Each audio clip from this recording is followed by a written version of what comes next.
In the name of the Father, the Son, the Holy Ghost. Amen. Today's Gospel, our Lord in his mercy heals the man with the palsy. The sickness, palsy, represents sin. And the palsy deprives the body of movement, and sin deprives the soul of life. So someone in the state of mortal sin is therefore compared often to a moving corpse. In today's Gospel, our Lord heals the man of the sickness of the body and, most importantly, the sickness of the soul by forgiving his sins. So, as we often do about once a year or more, let us take this opportunity to look at the sacrament of confession, also called sacrament of penance or reconciliation too. Since Jesus Christ is our only Saviour and our principal mediator, there can be no forgiveness of sins except through his death on the cross. But it is of the utmost importance to note that Christ's death on the cross did not destroy sin. It contains the power for the destruction of sin, a power that becomes effective when applied. We have already seen that original sin is destroyed by the sacrament of baptism. And since no sin can be destroyed except by the precious blood of Christ, it follows that baptism is one of the means instituted by Christ for the application of his redeeming work to souls. But even after their baptism, people can and do sin, and Christ knew that they would sin. If the sacrament of baptism is necessary for the destruction of the original sin we did not personally commit, how much more necessary will be a sacrament for those we do actually commit after baptism. And Christ therefore provided another sacrament for the forgiveness of such actual sins, the sacrament of penance, confession. By this sacrament, sins committed after baptism are forgiven by a duly authorised Catholic priest. So the priest needs the correct faculties in order for this particular sacrament to be actually valid, not just licit, but valid. Can a man forgive sin? The Protestants will often rail against us and ask. Well, God alone, of course, can forgive sin. Sin is an offence against God, and it is the one who has been offended who must do the forgiving. But God can certainly delegate his power and make use of men in the bestowal of his forgiveness. And the New Testament tells us that Christ breathed upon his apostles and said, "Receive ye the Holy Ghost. Whose sins you shall forgive, they are forgiven them. And whose sins you shall retain, they are retained," as we read in John chapter 20. Obviously, such a power could not be exercised indiscriminately. Just as a judge in a civil court must know the case he decides, so the priest must know the sins he is required to forgive, together with the dispositions of the penitent and the willingness to repair such harm to others as the sins may have occasioned. St. Paul therefore said clearly, God, who has reconciled us to himself by Christ, has given to us the ministry of reconciliation. 2 Corinthians 5. For over 1,500 years, the whole Christian church knew of no other interpretation of this New Testament teaching, save that manifested today by the Catholic doctrine of confession. We must remember that a Christian is not merely an isolated individual. He's a member of that great family of God's children on earth, the church. And if he sins against himself, against the church, and against God. He does harm to his own soul, becomes an unhealthy member of the church, and offends God. And all three enter into this reconciliation. He humbles himself by contrition, that's the sorrow for sins, submits his sins to a representative of the church by confession, so to the priest, with the faculties to hear it. And through that representative, God grants absolution to the penitent, contrite sinner. When hearing the confessions of those who come to him, the priest acts as judge, teacher, physician, and father. So judge, teacher, physician, and father. Judge, he must hear the case in order to decide whether he should absolve or not, and to determine what reparation should be made when harm has been done. And as judge, he needs jurisdiction, as we said, from his bishop, who thus retains control over those who engage in this responsible duty. As teacher, the priest is obliged to prepare for his work by long years of study, that he may be able to explain God's law to penitents where necessary and put wrong consciences right. As spiritual physician, he must note the causes of sin and prescribe remedies against their future occurrence. As spiritual father, he must ever show sympathy and compassion, realizing that he is dispensing the mercy of Almighty God. And always, of course, he's bound by what we call the seal of confession, never to reveal or make use of any knowledge he obtains in the confessional. So no penitent need ever fear that his confidence will be abused. Whatever he finds it necessary to say in order to explain his sins will be as if it had never been said, apart from those few moments in the confessional. So what about on the part of the penitent then? Those of you coming to confession to confess your sins. Well, in order to make a good confession, one must examine his conscience, praying to God for light and trying to recall what sins he has committed against the commandments of Almighty God, the precepts of the church, and the duties of his state in life. Then he must try to enkindle in his heart sincere sorrow for these sins, together with a firm purpose of amendment, as we call it. So a firm resolve to do his best to avoid these sins in the future. So we might often struggle with the same problem and have to take a long time to work on it, but we must be resolved to do our best to work on those sins and to not do them again. So let's just deal with a few things on a practical point. Now, we see confession all over the place, so this is not necessarily aimed at specific people or the specific congregations or anything, but a general aid to everyone going to confession. So if you think, well, yeah, doing those things, well, brilliant, good for you, carry on. If you think, well, yeah, I need to work on that, or I've never thought of that before, or I'll never do that, or I fall into that problem there, then, well, now's the time to examine that and make amends so we can make the best confessions we possibly can to Almighty God for our forgiveness, for the good of our soul. When we enter the confessional, so in this particular church there, when the light comes on as it is now and there's a priest in the confessional, and when the door is open, then there's space for you to go in. So you walk in, kneel down, and make the sign of the cross, and say, "Bless me, Father, for I have sinned." And then the priest will give you the blessing, if not already done so.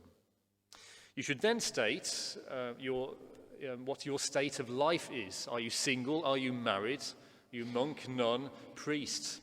That makes a difference then. The priest needs to know that, because it makes a difference on some of the sins you mention. For example, some sins against the 6th and 9th commandment. If one is in holy orders, then that brings about the additional sin of sacrilege, for example. So that's important to one's state in life to have that mentioned.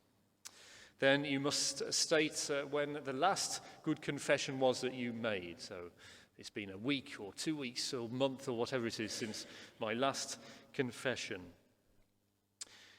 If you've had the misfortune to fall into any mortal sins, then it's highly, highly recommended to list those first, lest you forget them by the time you walk out the confession by mixing them up and thinking, oh, did I mention that or not sure at the end. So get those done beforehand. And you must mention those in what we call number and kind. So what is that grave sin and how many times was it committed? If you don't mention that, the priest will have to ask you anyway, so you have to mention that. Then you may confess any venial sins since the last confession.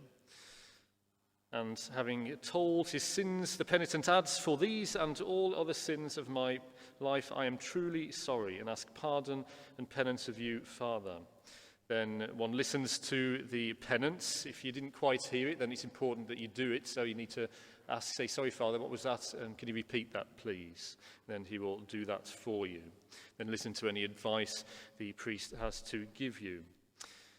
Then on most confessionals, including ours, you have the act of contrition then written. So once invited by the priest, you make that act of contrition, pray that act of contrition, and the priest will give you absolution for your sins.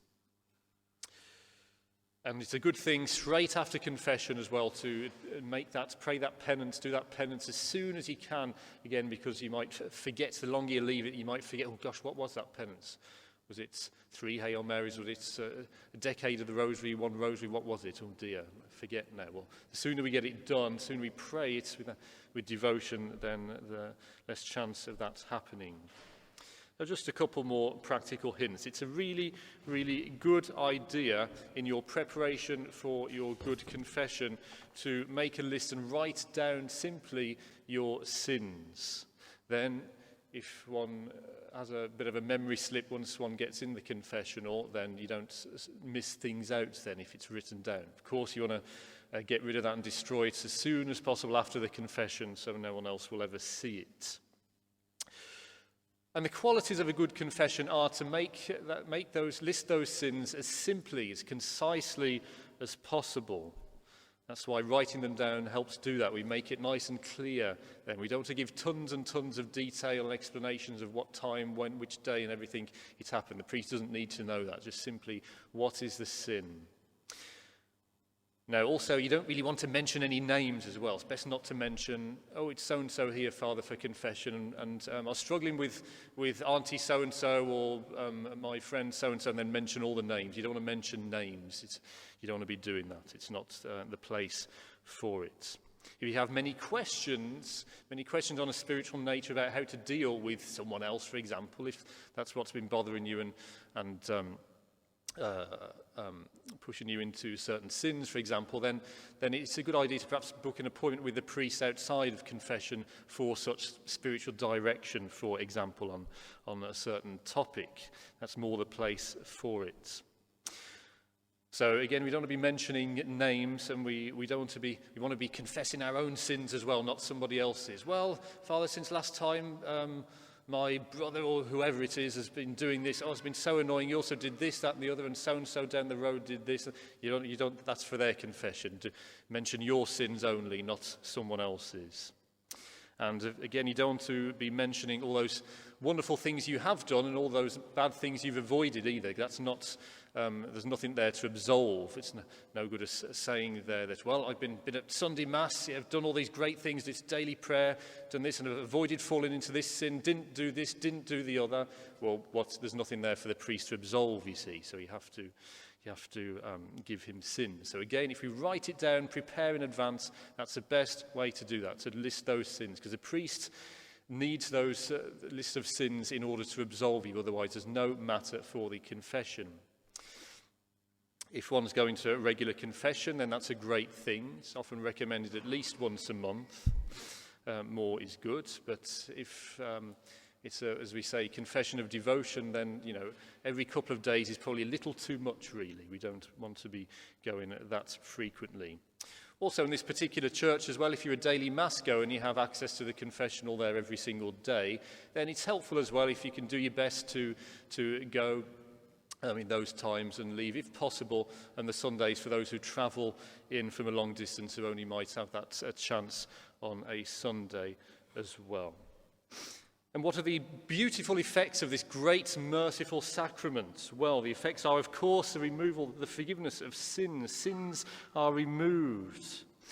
The urges to sin is diminished as well. We get that particular grace with each sacrament of confession that we go to as well for the diminution of those urges to sin. God forbid if you've fallen into mortal sin, then, and we've lost the virtues, then all those virtues are restored by our absolution then at the sacrament.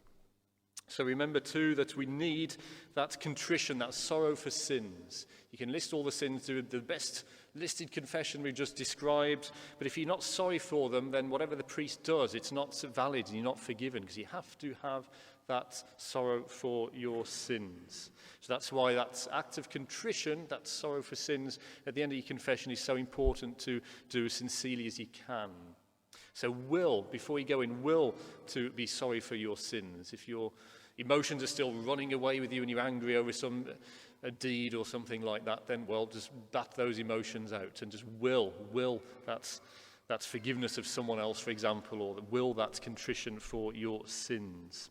Then, of course, we must make satisfaction as well. Often use that example if one accidentally breaks, or intentionally breaks for that matter, someone's window. You're playing cricket and the ball goes through, shatters the window.